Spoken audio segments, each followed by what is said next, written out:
Actually, as Ina prayed, I literally feel my heart burning, and that just I never have this sense, but just this sense. Some weird things happened through the night last night, but just this, I have come expectant, actually, that God will move, that the Holy Spirit will speak to us and will be at work.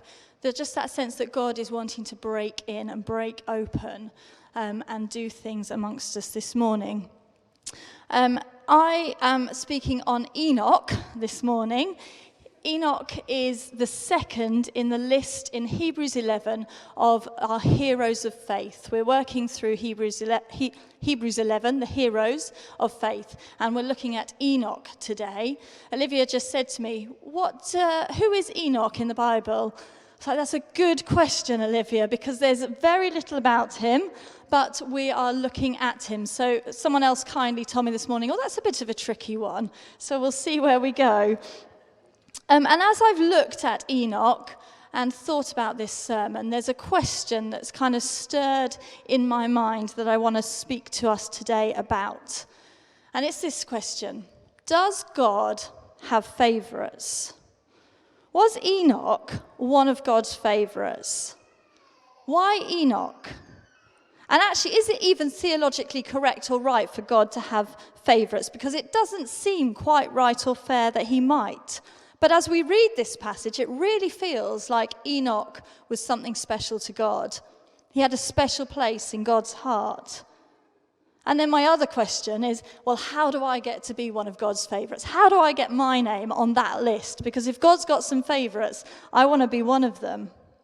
We spend a lot of time in our family saying to the girls, what's your favourite this? What's your favourite place to go? If you could go anywhere, if your top 5 of foods, what would it be? What meals? All of those kind of questions we ask a lot.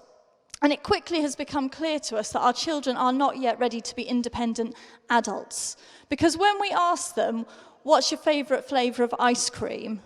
The majority of them will choose, the majority of time, bubblegum, which is the most disgusting, bright blue, fake ice cream. Out of all the flavours, you don't choose bubblegum. So my children need some serious parenting. Still. And as we go into the ice cream shop and you've got this array of flavours before you, I imagine we'd all choose something different as our favourite. It's not an easy choice to choose.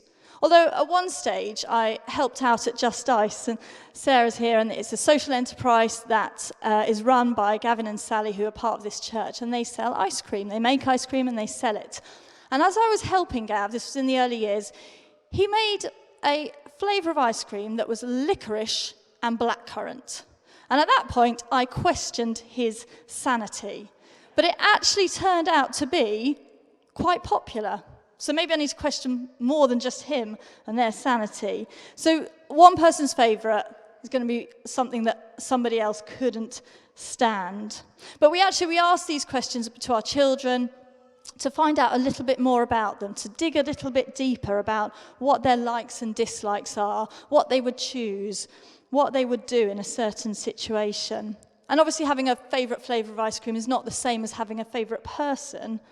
But I wonder if there's some things that we can learn from this as we dig into this passage on Enoch about why God might have a favourite and what it teaches about us about what God chooses and his likes and his dislikes and how we might get to be one of God's favourites. But let's read the passage to start us off. So there's 2 passages. The first is Genesis 5, verses 21 to 24. It's pretty short. And it says, I'm in a slightly different version, but it'll be on the screens as well.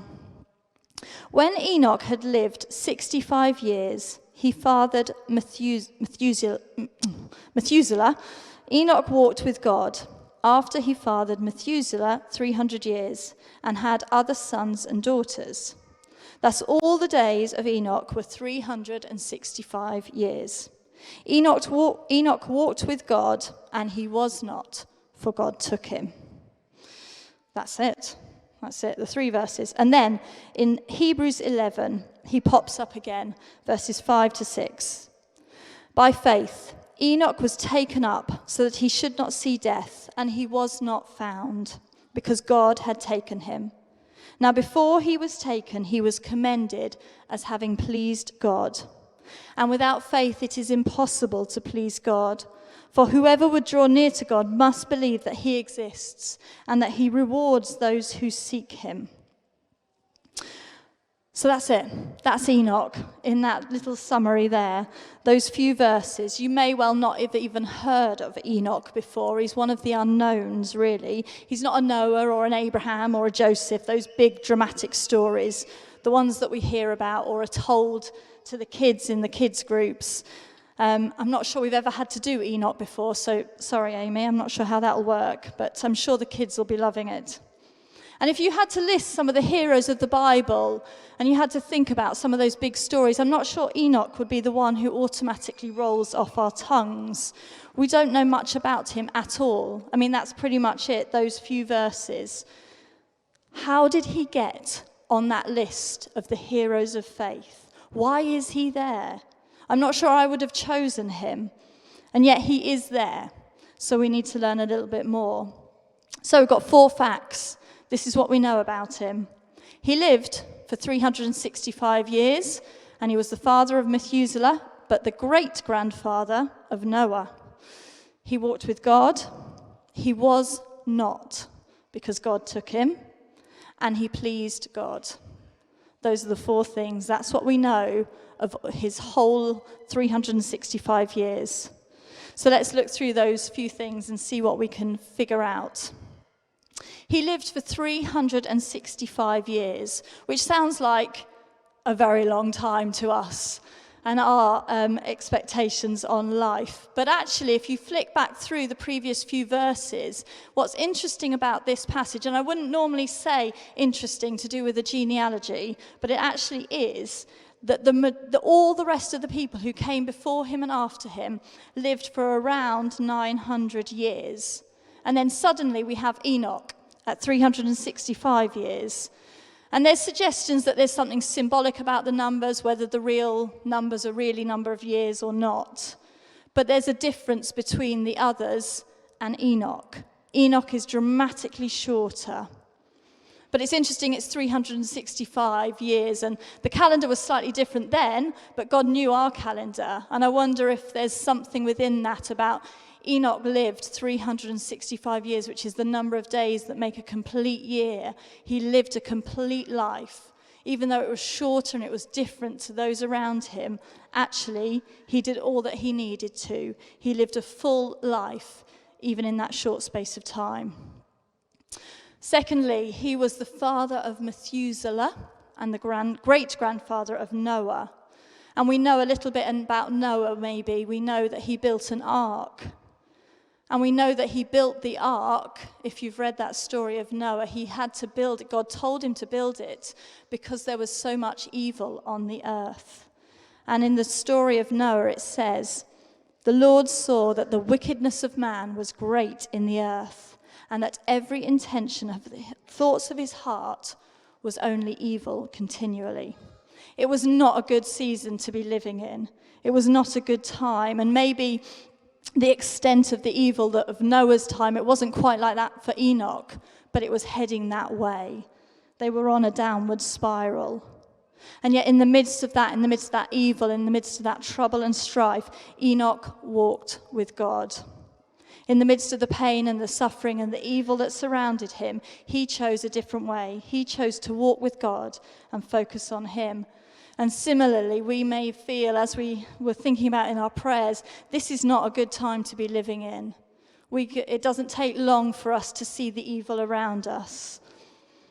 We've been through a pandemic. There's wars in our land, in our world. The cost of living is rising. We're facing troubles, pain, suffering. Very close to each one of us, I know. How do we also, similarly to Enoch, how do we keep walking in the midst of a culture that wants to distract us, wants to keep our eyes and hearts focused on the evil, on the trouble, on the difficulties around, on the visible, on what we can see, rather than the invisible God and the invisible Holy Spirit at work in us doing something within us. So that was the season that he lived in. But then it says he walked with God. And again, if we look through that passage, maybe, it's in the previous few verses before, it talks about the different descendants and it lists them. And it says when, for example, Adam had lived 130 years, when Seth had lived 105 years, when Enoch had lived 90 years, when Kenan had lived 70 years. It goes through them and it says when so-and-so lived however many years. And then we get to Enoch. And it says Enoch walked with God. Where it says the others, they lived, he walked. There was a difference in how he is described. Every other person, they lived, they had their child, they had their first child, they lived their life. Enoch walked. And we're told in that Hebrews passage that we looked at that the result of his walking with God was that he was commended as having pleased God. The way he walked, the way he lived that life, not just living it but walking with God, meant that he pleased God. And then the final thing it says about him is a slightly odd phrase in my version. It says, he was not. The most notable thing about Enoch was that he was not. He was not there. He was not there. He was not seen. He was not visible. He was not known for anything apart from not being anything, not being there. God took him. He didn't face death, and it's a very strange story, and we can't really fully understand it or get our heads around it. There's a bit of a mystery in what was going on here, and maybe that's what it is about. It's that it's a mystery, that we cannot fully understand the things of God.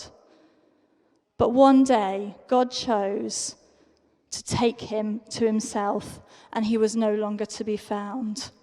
Imagine that. It's very strange. One day he goes out for a walk, as was his practice because he always walked with God. He spent time with God, and he just never returned. And he wasn't found. He couldn't be found anywhere. Just gone, taken by God. He was not. There's a story told that's just a kind of creative little fable about this passage. And it says they imagine that God and Enoch were out walking one day, walking together, and they just kept walking. And they walked and they walked and they walked because they liked spending time so much together. And they just kept talking and talking. And you know how it is. And sometimes you suddenly look at the time and you think, how did it get to that? And this is what happened with God and Enoch. And they walked and they walked and they walked. And eventually, when they realized the time, when they realized how far gone the day was, they realized how far they were from Enoch's home. And God says to Enoch, it's a long way back home. Why don't you just come home with me now? And God takes Enoch home because he just wanted to be with him. He loved him. He loved his company. He loved walking with him. Enoch pleased God. And there was something in that relationship of God saying, Enoch, I just want to be with you. I just want to spend time with you. I just want to be in your company. Come home with me now. Why don't you just come home? He couldn't wait any longer. And so he took him to be with him. And there's some interesting contrasts going on in Enoch's life that might give us some insights maybe for our lives, because we're not Enochs. We're not living for 365 years. And there's a few things that maybe we can just think about this morning briefly. But the overall sense that I get, first and foremost, the thing that I want us to think about today, take home today, is that Enoch may well have been one of God's favourites from what we see, from what we've read of this. But I think also the main thing was that God was one of Enoch's favourites. Enoch chose God. God was his favourite. He wanted to spend time with him. He wanted to walk with him. And so that's actually my question for today, for us. Is God our favourite? Would we choose to spend time with him over and above everything else going on around us? Those moments when we just want to switch off, or we just want to watch something, or we just are scrolling or reading or whatever it is. Do we choose God? Do our hearts and minds turn to him in those moments of stillness? In the moments of busyness, do our hearts and minds turn to him? Do we choose him? Do we speak to him? How would we live if God was our favourite person to spend time with? Would we pick him? Would we choose him? Do we know him? Enoch chose to connect, to invest his life in God, to seek him. He chose to say yes to God. He wasn't focused on the world around him, distracted by him. He walked with God. And he was different to those around him. He stood out. But actually what was interesting about him is that he only stood out to God. We know nothing about how he lived his life. There is no story. There is no courageous feats of bravery. There's just nothing. There's those few sentences and that's it. We know maybe that he was a prophet. There's a hint later on about that. But he seemingly did nothing of significance. His great-grandson saved the whole world by building an ark. There's chapters and chapters. It goes on and on about Noah. But Enoch, there's 7 verses pretty much that covers the whole of his life. And we may feel similarly that our lives are of very little significance. We haven't achieved what we'd maybe hoped. We haven't done anything that the world's turned and noted. We're not known and successful. And we're told over and over and over that life is what we make of it, that we can be who we want to be, that we can live the life we've always wanted, that we need to be significant. But Enoch, in contrast, was not. He wasn't significant, he wasn't well known, he wasn't successful. We know so little about his life. And maybe if you're feeling that life has passed you by, a little bit invisible to those around you, that you've missed your moment, know today that you're in good company. You're in company with Enoch. The details of his life are unknown and invisible. And then he actually totally disappeared. He was unknown and could not be found. The meaning of his life, the significance of his life, was found in his walk with God. His purpose and his identity were found in walking with and seeking God. Our purpose, our significance, our identity are found in the way that we choose to live our lives. Whatever we're doing, whether we're a student, whether we've got a job, whether we're retired, whether we're at home with kids, whether we love what we're doing or it's a challenge, whether we're facing pain and difficulty or we feel like we're on the mountaintops, whatever it is, the meaning of our life is found in our walk with Jesus, knowing that we are seen and we're loved by him. And as a community, as we continue to grow, to be more Christ-centered, to be more like Jesus, actually those characteristics of Jesus, of how he sees the unseeable, the unseen, how he treats people, he notices, he sees those who feel forgotten. He saw those who were on the edge, who were left behind by the world. Let's do the same. Let's be those who see those who get overlooked by the world. Let's notice one another. Let's be aware of those around us, and maybe those who aren't around us. Maybe we haven't seen them for a while, for a few months in church or a few years. Let's check in. Let's see how people are doing. Let's see one another, that we might feel seen and known by those around us. So that was a bit about Enoch's life. There's just 3 phrases that I want to pull out that I think, 3 words that stood out to me, that summed up his life, that maybe help us put some of these practices in place this week. Walking with God, seeking God, pleasing God. Enoch walked with God. And that phrase is used throughout the Bible to describe all sorts of different people and their relationship with God, and to describe how we, and teach us how our relationship can be. If you look up walking, it comes up time and time again throughout the Bible. Noah walked with God. Jesus walked with the disciples. And this word walking, it also reminds us of that original picture of how life should be that we see in Genesis, right at the beginning of the Bible. we read that God walked in the garden with Adam and Eve. And that's the kind of relationship, that's the foundation of what we're longing for. Time to walk together, talk together, uninterrupted, a slower pace. We're walking, we're not running. That our hearts and minds are stilled, able to hear what God wants to say to us. It's a journey. It's a step by step, bit by bit. We're not going to get there in a day. It actually lasts a lifetime. And it's not the same today as it was back in the garden, but one day it will be. One day we will see face to face. Now we only see and we hear in part. But for now we walk and we try and recognize where Jesus is at work in our lives. But we walk rather than just live. And for me, this looks like trying to start each day in quiet in the mornings with God, to try and still my heart and to listen to him and to pray and to read the Bible.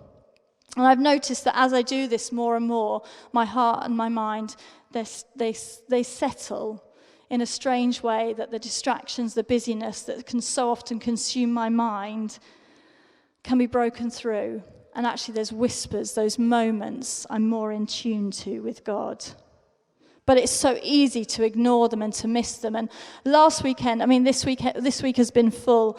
I've definitely noticed that I do miss Phil and that we do need him back at home when he's finished sabbaticaling and he's ready to come home. But last weekend was full. We were away for a friend's 40th birthday. There was about 80 people there, and I was helping with the catering and the organising and helping to run it. We got back, and it was straight into school, getting ourselves up and out and ready, and we weren't ready. There was no food. The kids literally, I said, lunch boxes, see what you can find. Hopefully you'll get something.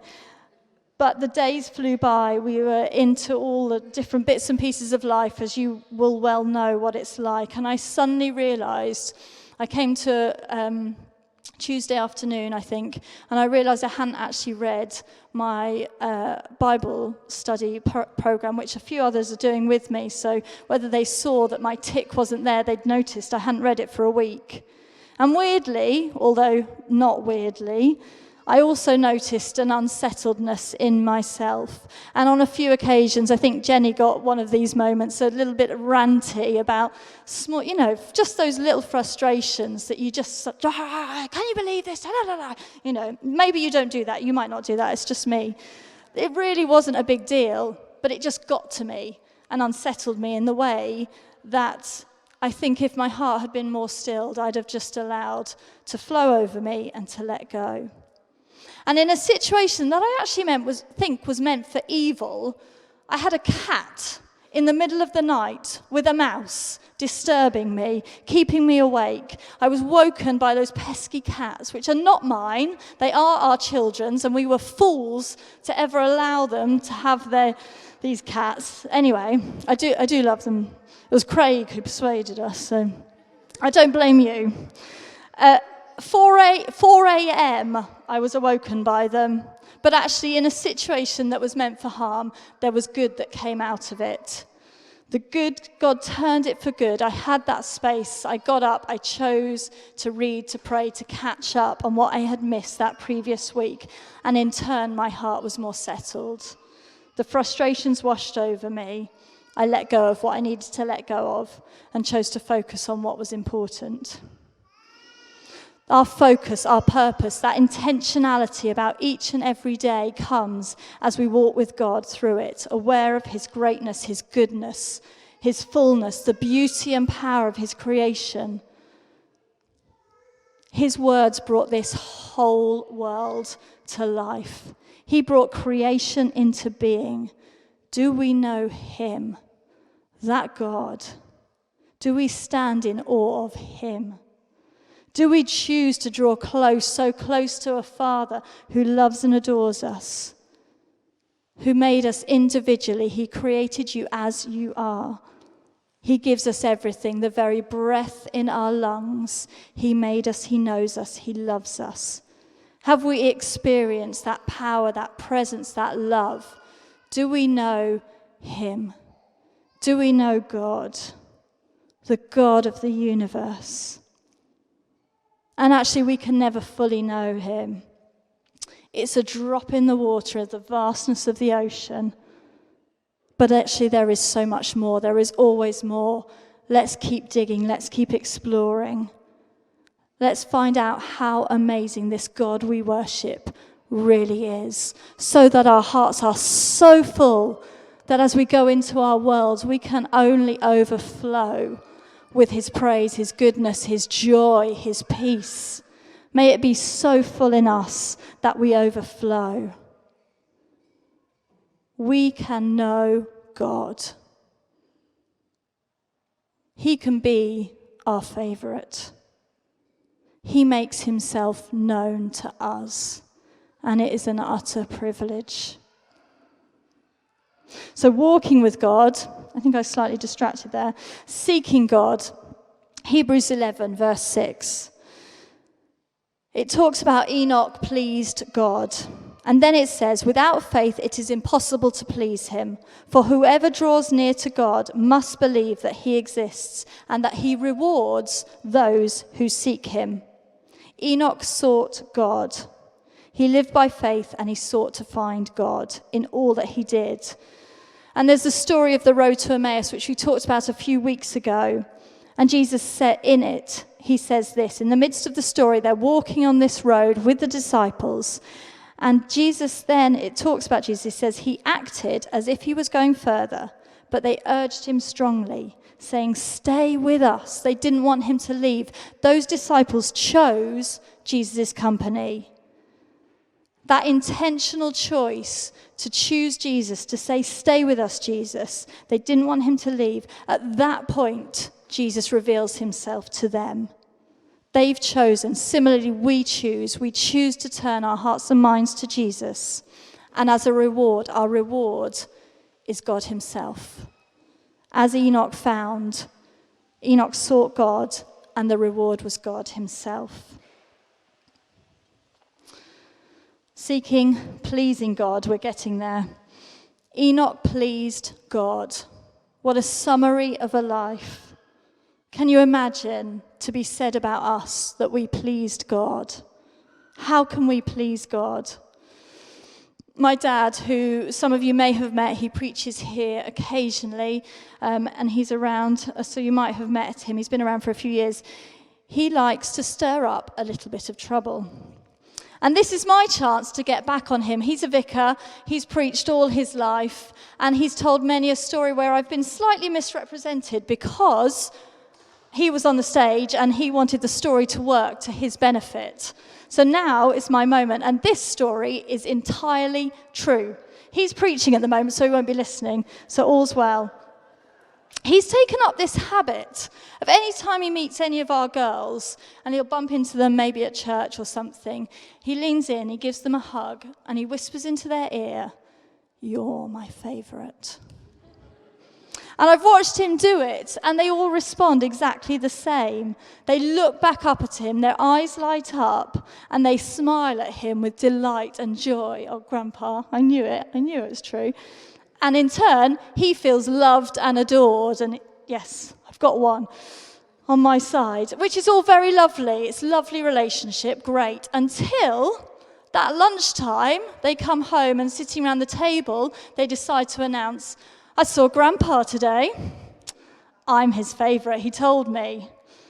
And then the other one pipes up. "Oh, no, last week he said it was me. I'm his favourite, he told me." And then the other one, no, Grandpa, he always says to me, I'm his favourite. And then they have this conversation and it goes on. And we've had this a number of times. And they are all absolutely insistent that they are actually his favourite. And Zoe in particular, she's like, "No, I know he says it to you, but I actually am, because," and this goes on for a while. I'm like, "Great, thanks so much, Dad." And the thing is, they truly believe it, because the truth is, they are all his favourites. He loves them all. He loves each of them differently, because they know him differently, they express themselves, they have different relationships with him. They connect with him differently.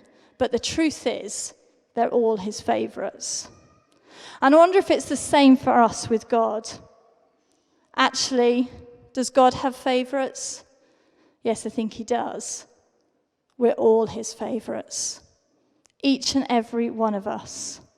Whether we feel like we've chosen God, whether we feel like we've walked with God, whether we feel like Enoch and we're up there walking away miles and miles, talking, or actually we feel like, God, I don't even know where to start. It's been so long. He chooses us. He chooses you. He picks you. We're all his favourites. And like those girls with my dad, those girls, they haven't done anything deserving to be my dad's favourite. I should be his favourite, actually. It's not what I tell them. I don't say that. They are his favourites because they're his grandchildren. He loves them. And actually, there are moments when they're kicking off because they're girls and they'll argue about anything and everything, down to, that's the fork I want over that fork.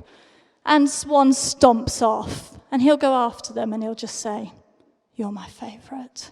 And it dispels it. It dispels the whole thing. The issue's forgotten, the anger disappears, because in that moment, they know they're seen and they're loved. And it's the same for us. In the midst of our strops, our frustrations, our pain, our challenges, the difficulties, the things that we're facing that seem like they might overwhelm us, our doubts, our questions, God draws close. He leans in and he says to each one, you're my favourite. He's pleased with you. You don't need to do anything to earn that. It's all grace. He is pleased with you. It's always grace. Grace after grace. And actually, we know nothing of Enoch. Enoch, we've imagined this incredible life that Enoch lived, but we have no idea. Maybe he didn't do any of that, but God loved him. And he chose him. And we too can please God because we're his favourites. We can know him leaning in because he loves us. And as the band comes forward, I'm finishing now. I literally said before the service, this will be short. Sorry. As we go out into this new week, may we be found walking, seeking, and pleasing God. May we choose God to be our favourite this week. And as we choose him, as we walk with him, may we know him saying to each one, I pick you, I choose you, I love you, you're my favourite. Amen. As the band comes forward, we stand to respond.